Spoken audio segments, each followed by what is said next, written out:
പ്രസംഗത്തിനൊരു ശരീരമുണ്ട്. പ്രസംഗത്തിന്റെ ശരീരം നന്നാവുമ്പോൾ പ്രസംഗം അല്ലെങ്കിൽ പ്രസന്റേഷൻ നന്നാവും. നമ്മളതിനെ വളരെ ഷോർട്ടായിട്ട് പറയുമ്പോൾ HBT എന്ന് പറയും. എന്താണ് പ്രസംഗത്തിന്റെ H അഥവാ ഹെഡ്? എങ്ങനെയാണ് ഒരു പ്രസന്റേഷൻ നമ്മൾ തുടങ്ങുന്നത്? അതിനെ നമുക്ക് ഹെഡിനോട് ഉപമിക്കാം. അപ്പോൾ ആരംഭം എപ്പോഴും പ്രധാനമാണെന്ന് നമ്മൾ മനസ്സിലാക്കിയിട്ടുണ്ട്.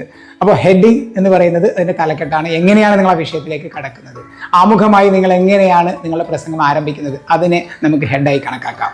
അത് കഴിഞ്ഞ് വരുന്ന ഭാഗമാണ് B അഥവാ ബോഡി, ശരീരം, പ്രധാനപ്പെട്ട ഭാഗം. ഒരു വിഷയം സംസാരിക്കുമ്പോൾ ആ വിഷയത്തെ എങ്ങനെ നമ്മൾ സമീപിക്കണം, എങ്ങനെ ആ വിഷയത്തിൽ നമ്മൾ നമ്മുടേതായ ഗവേഷണം നടത്തിക്കൊണ്ട് ആ വിഷയത്തെ അവതരിപ്പിക്കണം, അതാണ് നമ്മുടെ ഒരുക്കം എന്ന് പറയുന്നത്. അപ്പം നന്നായി വിഷയം മനസ്സിലാക്കുകയും അതിൽ നമ്മുടെ കാഴ്ചപ്പാടും അഭിപ്രായവും അവതരിപ്പിക്കാൻ തയ്യാറാവുകയും വരുമ്പോൾ തീർച്ചയായിട്ടും നമ്മുടെ ബോഡി നന്നാവും പ്രസന്റേഷനിലെ. തുടർന്ന് വരുന്നതാണ് H-ഉം B-യും കഴിഞ്ഞാൽ മൂന്നാമത് വരുന്നതാണ് T അഥവാ ടെയിൽ, വാല്. അപ്പോൾ വാലിന് വലിയ പ്രാധാന്യമുണ്ട്. കാരണം തുടക്കത്തെ പോലെ തന്നെയാണ് വാല് അഥവാ ടെയിൽ. നമ്മൾ എങ്ങനെയാണ് ഒരു പ്രസംഗം അവസാനിപ്പിക്കുന്നത്, അതെപ്പോഴും നമ്മുടെ ശ്രോതാക്കളുടെ മനസ്സിൽ തങ്ങി നിൽക്കും. നമ്മൾ അവസാനം പറയുന്ന വാക്കുകളും വാചകങ്ങളും ഒക്കെ വലിയ പ്രാധാന്യമുള്ളതാണ്. തുടക്കത്തിൽ ചില കാര്യങ്ങൾ ചിലപ്പോൾ ഒരുപക്ഷെ അവർ അവഗണിച്ചേക്കാം, പറഞ്ഞ പല കാര്യങ്ങളും.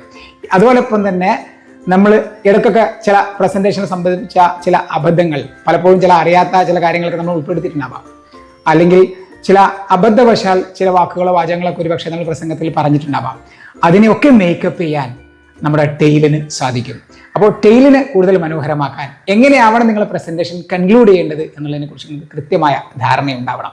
അപ്പോൾ പ്രസംഗത്തിന്റെ HBTയെ കുറിച്ച് പറയുമ്പോൾ ഒരിക്കൽ കൂടി പറയുന്നു, ഹെഡ് നന്നാക്കുക, അതോടൊപ്പം തന്നെ ബോഡി നന്നാക്കുക, അതിലേറെ പ്രാധാന്യം ടെയിലിന് നൽകുക. തീർച്ചയായിട്ടും നിങ്ങളുടെ പ്രസംഗവും പ്രസന്റേഷനും കൂടുതൽ ആകർഷണീയമായിരിക്കും.